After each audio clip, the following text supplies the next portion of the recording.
Oh, hi, I didn't see you there. My name's Henry Hollars, and I'm here today to tell you a little bit about the book Monsters, a collection of literary sightings, edited by my dad. Now, I can't yet read, but I can blabble a lot, and I know how to eat the book. So, if it reads half as good as it tastes, I think you'll be in for a treat. As you can see, the pages are really firm, and the cover can certainly put up with the bruising. And so, by all means, give it a go, and I hope you enjoy it half as much as I do. It really floats well. It's got some nice. Oh, I'm out of here. Wasn't that good after all.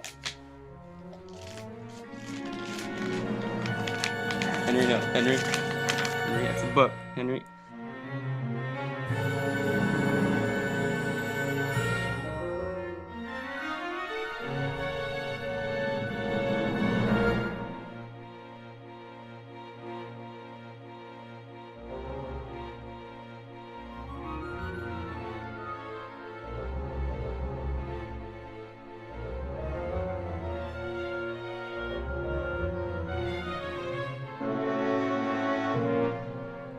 It was a dark and stormy night. Oh, hi, viewers. Nice to see you.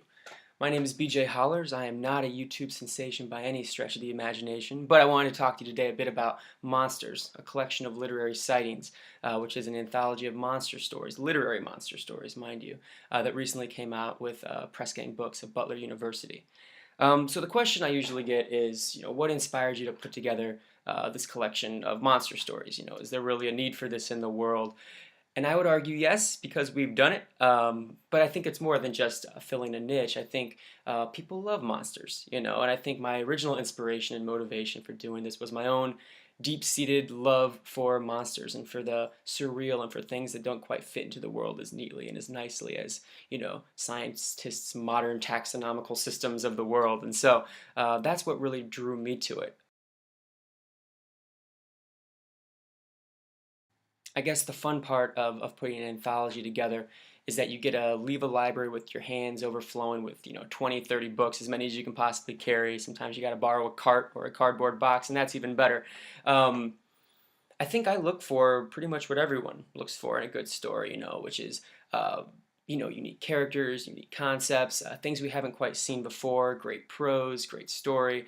um, but again, for me, it was kind of seeing things in a new way. I didn't want to see the same story. I want to see new takes on an old story. And so there are plenty of examples in here. Stories by Alyssa Nutting, one called Daniel, which talks about a boy who has some vampire-like tendencies, but he's also a young boy, and that doesn't stop him from his vampire tendencies, but it's complicated by it.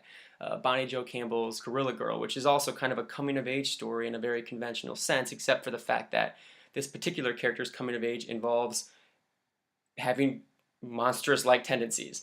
And so those added complications to a very real and human story are what really attracted me to these types of stories.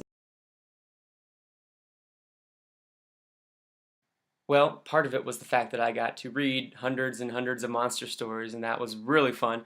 But I think the reward has only recently crept up, and that is having had the opportunity to share these stories with my students in particular, and walk them through some of the techniques, what Jedediah Barry does in Inheritance, what Jeremy Tinder does with Mothman, which is a great little graphic story there. It's really fun to watch students look at these stories from new angles. And of course, they're coming up with these great tie-ins and these great techniques that I didn't even think about or consider when I was editing the book. But of course, when you're the teacher in the front of the classroom, that's of what you always intended them to learn, and very good students. And so it's been really fun to sort of see these stories through a new lens, watching these students really grasp and gravitate to these stories in a way that I didn't initially see. They're learning a lot about writing, not just about monsters, and that's been really a reward for me that I didn't fully expect when I started this project. So many Halloween memories. I think I'll begin by reading a brief page from this book, which if you haven't read it, you probably should. Ray Bradbury's The Halloween Tree. I've made it my business to read this book every Halloween for as long as I can remember. So a lot of my Halloween memories are kind of tied to this book and tied to this page in particular. So this is the first page, chapter 1. We'll get you started.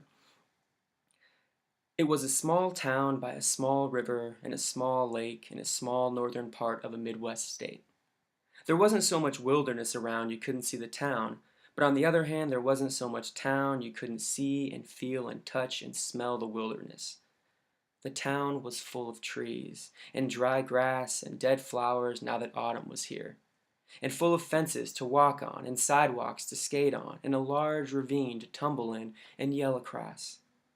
And the town was full of boys. And it was the afternoon of Halloween, and all the houses shut against a cool wind, and the town full of cold sunlight. But suddenly the day was gone. Night came out from under each tree and spread. And so, when I think of my past Halloweens, I'm kind of inundated with this tone and this feeling and kind of the excitement of young boys and girls kind of saddling up into their costumes and grabbing their plastic pumpkins and heading out into the night, or, as depending on the season or depending on the place, of course, sometimes not so much night as broad daylight, which is probably good for safety reasons. But nevertheless, going out into a world that might seem slightly different than the world they knew the day before and the day after, and the possibility that, that creaky door that you're leaving out of is a creak caused by something other than, some kind of squeakiness that needs to be fixed on the door frame. Maybe it might be a spirit, maybe it might be something else. Kind of the fear of when you walk by the cemetery on this particular night, maybe there's some stirring in the leaves that isn't just the wind. And so when I think of Halloween, I love that possibility of let this night be different than the other nights. And sure, the candy's great. We all love the candy. But I really love the mystery of thinking that this was different and that there was some magic in the world on that particular night. And maybe if I was lucky and if I stayed out late enough and I peered out the window long enough, I might just stumble across a bit of that magic, for better or worse. So in conclusion, thank you so much for giving this book a shot. Hope you enjoy the stories in it. We've got some great people in here, and happy Halloween.